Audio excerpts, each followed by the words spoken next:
think we're at a tipping point moment right now in American history. Are we going to actually move towards a balanced budget in Washington, D.C.? If you listen to President Trump over the past few days, he says we will get a balanced budget. It'd be unbelievable. We're also going to audit the gold at Fort Knox to find out if the gold is actually there. If it's not there, what does it mean for the U.S. dollar? What about these mineral deals that we're making with Ukraine and our plans for Gaza?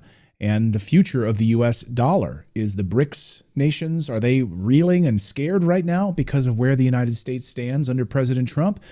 Or are they growing stronger? We have so many things to unpack. And we invited Dr. Ron Paul on the show, former presidential candidate, Congressman Ron Paul, and one of our personal heroes here at Redacted, to talk about small government, cutting the size of government, stopping these wars. And he's an outspoken voice on all of that. Dr. Paul, great to see you as always. Welcome back to the show. Great to be with you today. So first, sort of news of the day, we're kind of floating around. Obviously, Congress right now, you know it well, has been battling over this budget. You've had a couple of stalwart politicians, conservatives, standing and putting their foot in the ground.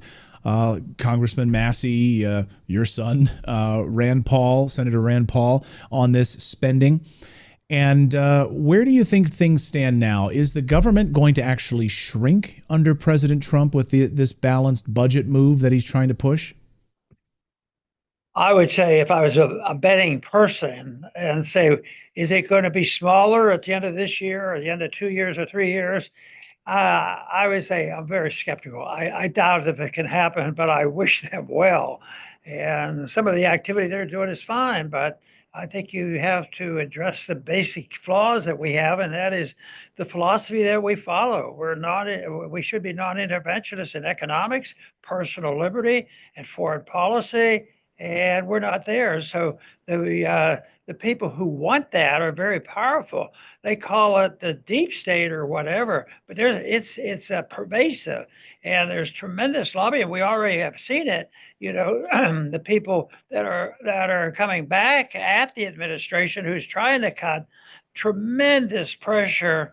So I would say that what will probably happen, if you're doing it on a year basis, before the year is out, we'll probably have some type of emergency. And they always have an emergency. Matter of fact, we're in an emergency now, more spending. So they always have to scare people, and there's always going to be a hurricane or a war breakout. And once again, you'll see, a concerted effort to scare the living daylights out of the people, where they say, freedom is important, but this is a different story. We have to go and do these things that we've been doing, and that's why I don't think it'll make it. But I hate even to say that, because I don't want to diminish or give what Trump is trying to do some encouragement. But just from my experience, there's always an excuse to continue the process. It's like a drug addict. It's a drug addict, and when they need their drugs, boy, I'll tell you what, they demand it, and they usually get it. And the economy is addicted to ever increasing money supply in order to promote the invisible tax of inflation, in order to continue the process, because the correction is too painful. Some people ask, Ron, if you were in there, would you immediately buy some bonds and get rid of the Fed? It would be a big deal, and it would be a mess. But you say, well, you might as well do it. I say, if you don't do it, you're going to have it anyway. There's no way to escape it. But I still think the discussion has to be made. If you really wanted to curtail things, we should follow up on what Trump's trying to do and make it serious and hold his feet to the fire. And it seems like it's worse than we thought. President Trump in this press conference the other day at his first cabinet meeting was talking about how bad it is. And he didn't realize how bad it was inside the government, and of course, trying to cut this spending. How bad do you think it is? I mean, $36 trillion in debt. Are we in a disaster? Are we heading for a disaster? Yes. And I would say there's periodic times when I would say, this is it. Of course, the one moment I remember so clearly was August 15th, 1971, when Nixon said, it's all over. We're broke. We can't defend our dollar. And he closed the gold window. I said, this is going to lead to bad time. Back in those days, we weren't even allowed to own gold, but the people did own gold. They were selling it at $35 an ounce. Now, $3,000 an ounce at the rate we're going to get worse. So we're in the midst of this total destruction of the value of the currency, and since that time, you have the estimates that the dollar has lost 97%. That's not a very good way to run an economy. And that's the problem. The government thinks they should run the economy. And a few of us still think that the market and free individuals should run the economy, but not the government. So, no, I think that it will continue. And I don't think that in 6 months, things will change dramatically. I think things will probably be worse. But even though that I say that in this last month, I've been encouraged. Yeah. It isn't that I'm totally surprised, but I'm still shocked. Yeah. When USAID broke loose, I said, "Well, I know that's terrible place to look." But it's a mixed thing of being, a little bit surprised it's that bad, but not totally surprised because it was predictable.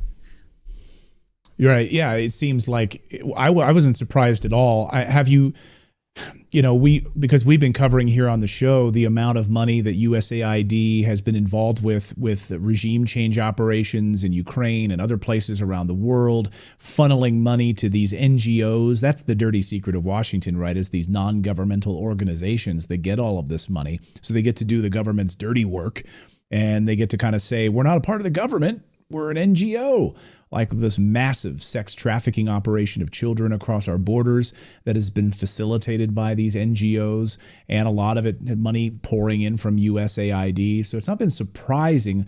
I think it's just the level of the level of fraud has been shocking to us. I think within the Social Security, maybe you could take that point, for instance, that it seems like even a 12-year-old could have used a spreadsheet, an Excel spreadsheet, and identified the problems inside of Social Security. That you have people that are 200 years old receiving Social Security checks, people that are 350 years old, older than the United States, receiving Social Security checks.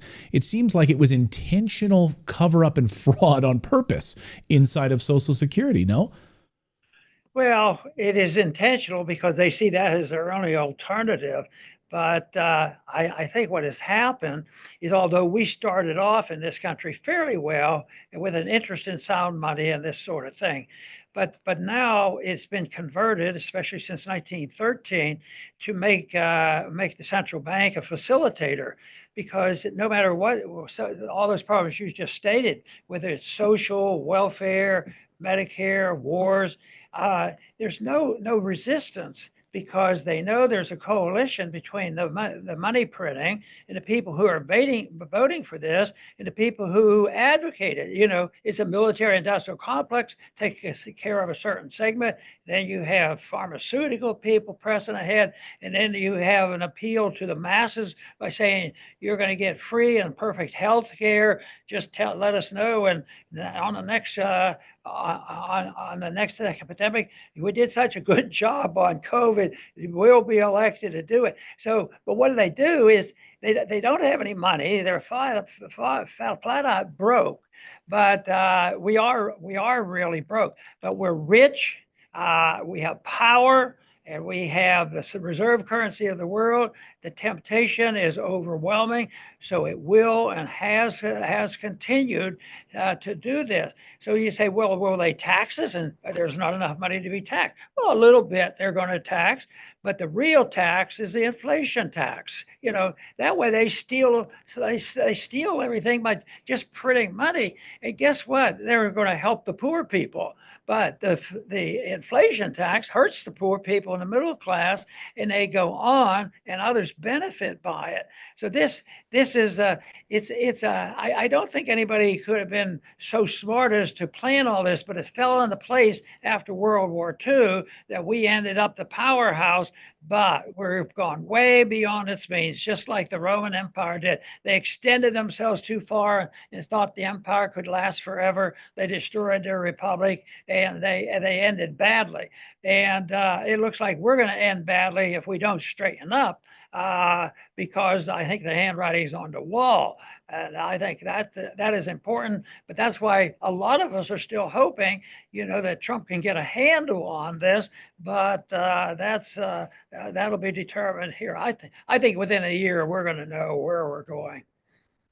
So do you think, well, I'll ask you two questions on that. So do you think that Trump, if we get a balanced budget, is that a good first step, getting a balanced budget? I remember my childhood, when Bill Clinton worked with Republicans and had a balanced budget. And I thought, finally, like, shouldn't that always be the case? Like, if you run a business, you want to have a balanced budget. So that makes sense. That made sense to me, when I was in high school. And so, first of all, if he gets a balanced budget, is that a good first step? And then secondly, I want to ask you about Fort Knox, which is, what would that do to help alleviate some of the pain if he goes down there and finds that the gold is there? Can we reevaluate the cost? Because I think the gold that's sitting in Fort Knox right now is like valued at like $42 an ounce, when gold is sitting at close to $3,000 an ounce on the open market. So maybe you could take both of those questions. Yeah, I think that they can do that, but I think that whether the gold is there or not, I don't think they'll have an answer in a year, because you could look in there and see the gold. Oh, there it is. Oh, let's do the assays. That would take a little bit of time. Then after you say, yeah, it's really gold. But who has made a loan against it? They work closely with the Bank of International Settlements and all the, when there's an international crisis, they deal in trillions and trillions of dollars of transactions, which is very secretive. That is one thing they protect the most when you ask them, how about one of the Ron Paul audits that we want to have? So they say it's not going to be there. So the balancing the budget, yeah, you could, but what if they did it by raising taxes or something like that? What if they did it by selling the gold? I think that would be temporary. You got to reduce the size and scope of government. We don't have a good handle on the purpose of government, which is supposed to do their part in protecting our liberties so we can take care of ourselves. Instead of, you don't want to get better people. Somebody said, Ron, you go there and clean up the Federal Reserve. Nobody can go in there and say, I know what interest rates ought to be. Nobody knows what interest rates ought to be. It has to be determined in the marketplace. And if they balance the budget, I would look for it. I wouldn't be very happy about, oh, we just sold some gold. We can balance the budget. One other scheme is, what we're going to do is we're going to take the gold, convert it into, we're going to pay off the debt. We're not even going to balance the budget. We're going to pay off the debt. I don't think so. I think it's fundamental, the size and scope of government and what is their purpose. The Constitution wasn't perfect, but it gave us a good idea in Article 1, Section A, and Amendment number 10 on what we ought to be doing, and we're nowhere close.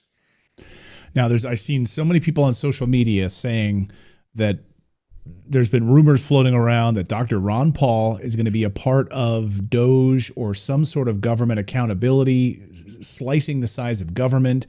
Have you been approached by Elon Musk or President Trump in any capacity to try to help cut down the size of government?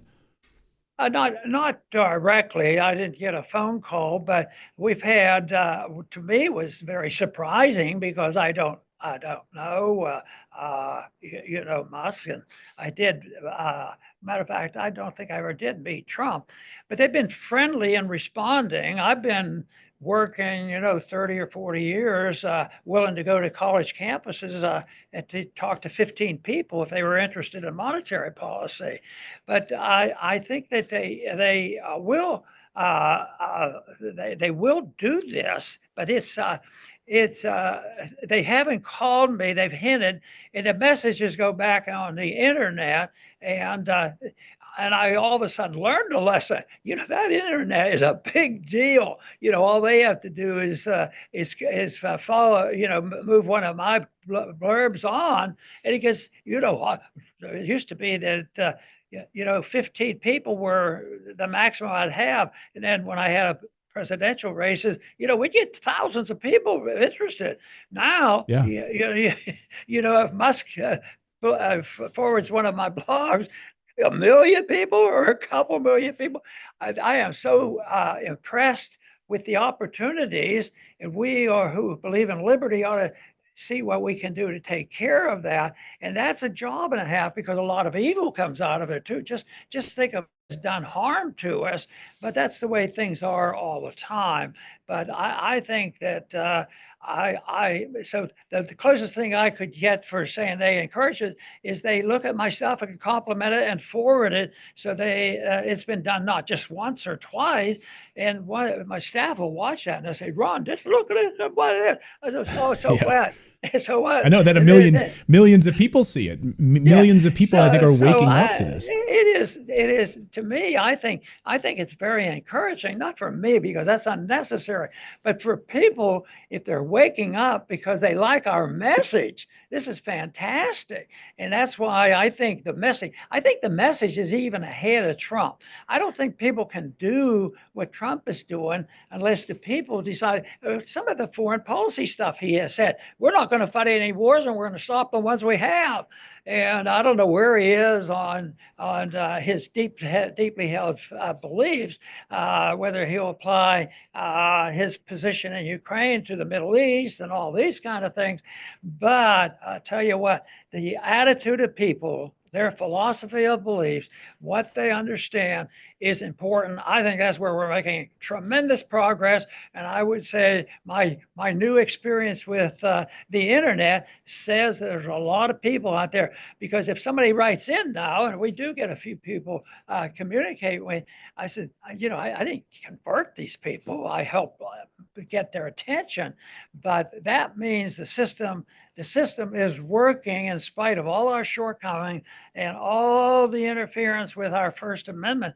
But when Daniel, who works with me, when he said, "Oh, this is bad news, bad news. Look at what they're doing. They're taking away. They're going to cancel us," and I was like, "Don't sweat it." Every time they have these bad stories, how the previous administration would interfere with our First Amendment, I said, we just got another 1 million people interested. So yes, they're winning the battle. They have created the chaos. The cultural Marxists think they are winning, and they could win, but we should take advantage of it. The chaos in the streets gives us an opportunity to present our case for liberty. And of course, I think everybody knows how strongly I believe that. For sure. Well, Dr. Paul, I want to get you out of here on this. Maybe we can make this go viral. So if you had a message for Elon Musk right now on our show, how much do we need to cut the size of government? What advice would you give to Elon Musk right now, if he's watching, on what to do with the size and scope of government, something maybe he hasn't thought about? What would you say to him?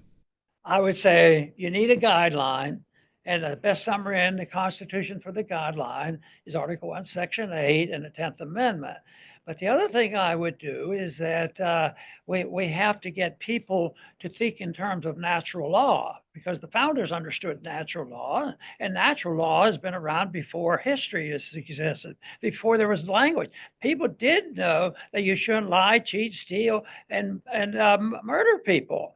And that rule has to be followed. So if anybody wants to change the system, they have to do there, but they have to accept the notion that if you and I can't do it, we're not allowed to steal and kill people. Still, fortunately, they consider that being wrong.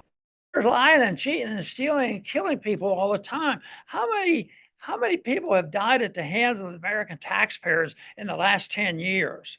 Or 20 years, we tried to stop that Middle Eastward. That is those are the only two things you have to do: live with the natural law, read the Constitution, and at the opposition, you can't be, for so many of them, you can't be logical because they're nihilists. They say they might pretend. They say, "Oh yeah, we always tell the truth and follow. We all take the oath to the Constitution," which is a big joke. But they don't even believe in truth.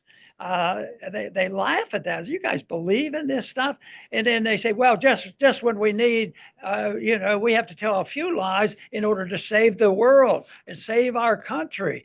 So I think it has to do with, and that to me represents the moral bankruptcy of the country. And if you don't solve that, you really don't balance a budget just based on that. Could you put a number on the amount of government waste and employees that if you were Elon Musk at the head of DOGE right now, that you would cut? Well, I would probably cut 80% minimally. 80%. I wouldn't have any troops overseas. When I was in Washington early on, I found out we were dealing with the Coast Guard. And there was some funding and all, and they said, well, we need more help. We have these Coast Guard cutters in the Mediterranean Sea. The Mediterranean Seas, that's not our coast. But what they're doing is some people want a bigger coastline so they can have bigger ships. So no, it's an attitude. You bring all the troops home, and that would solve a lot of problems. If you do away with the welfare state because it's going bankrupt, I mean, the people on government welfare, they individuals like that can never keep up with the inflation. They always get bonuses, but they cannot keep up with the inflation, the destruction of the value of the currency. So you say, well, if you cut all that giveaway, I would have transitions, though. If they decide to do this, you can't do it overnight. I would say, number one, count the militarism, stop the wars, and then just do it. Don't cut child health care as a demonstration. Oh, we just saved $15 billion, and no more welfare for kids that are sick. No, you don't need to do that. But if you see the progress, and that's why I think there's a lot more optimism right now, because we can't itemize the progress, but there's a language going on and an attitude has changed. The attitude and the philosophy of the people is what is the number one job we have to do. And that's why I'm very interested in education, that I praise institutions like the Mises Institute. I have a homeschooling program to hope to contribute to that. And still, people do want to give me some credit, but I think that it's much bigger than that. I think it's the issue, and I think the belief in it makes a difference, because a prevailing attitude can decide how the government operates. So those few little things I mentioned, that sounds like that's a little corny, isn't it? You don't understand how government and the world works and all this. So, but I'll tell you what, it's not complicated, and that's what's so neat about it. And even the monetary is not complicated, So I'm very much of an optimist to work in the field of trying to change people's minds and accept the notion that liberty is the way to go, and that you can't do that with force and intimidation. And most people would say, yes, I accept. On occasion, you have to stand up. You have to show how tough you are. By doing that, but that would be all right if somebody was attacking us. But we don't show how tough we are by going out and doing what we've been doing for ever since World War II. How many wars have been going on unconstitutionally? Never declared war in all this time, and all the people that have died, and the American people, they lament it. But one thing that annoys me, I was in the military for 5 years, and I don't like to be thanked for my service to the military operation that I happen to have had some experience with. Yeah. No, I think you're right. And I hope that President Trump and Defense Secretary Pete Hegseth, Elon Musk, are all paying attention that Americans are sick of these foreign wars, and we want our troops home, and we won't want us spending $1 trillion on a military industrial complex budget that pushes the American tax dollars into regime change operations, drone strikes in Syria, whatever it is, in Sudan, boondoggles all around the world, if we could repatriate that money back into the United States, we could solve a massive amount of our problems. And I hope that people are paying attention in Washington. I just don't know. You're up against the massive military-industrial complex, which is a machine, just like the biopharmaceutical complex. These are two behemoths. So, well, I'm encouraged by it. Any final thoughts, Dr. Paul? Well, I think one point I'd like to make is that when people say, oh, you don't want to do these things overseas and foreign aid and all this, or you don't want to take care of the sick and the emotional thing and the fear mongering. But the truth is if you quit doing these things, if the government was out of medicine, well, when I graduated from medical school, there was no Medicare or Medicaid. I worked in a hospital that paid me $3 an hour and in the emergency room. People didn't walk away. They were treated.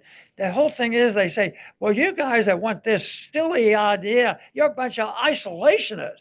But if you look at the truth of things, the freedom approach is exactly opposite of isolationism.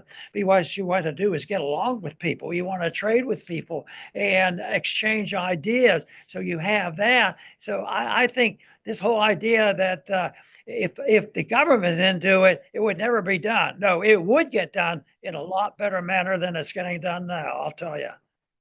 That's right. There'd be businesses that would say, let's bring clean water to Africa, and it wouldn't have to be done with USAID and fraud and all of that.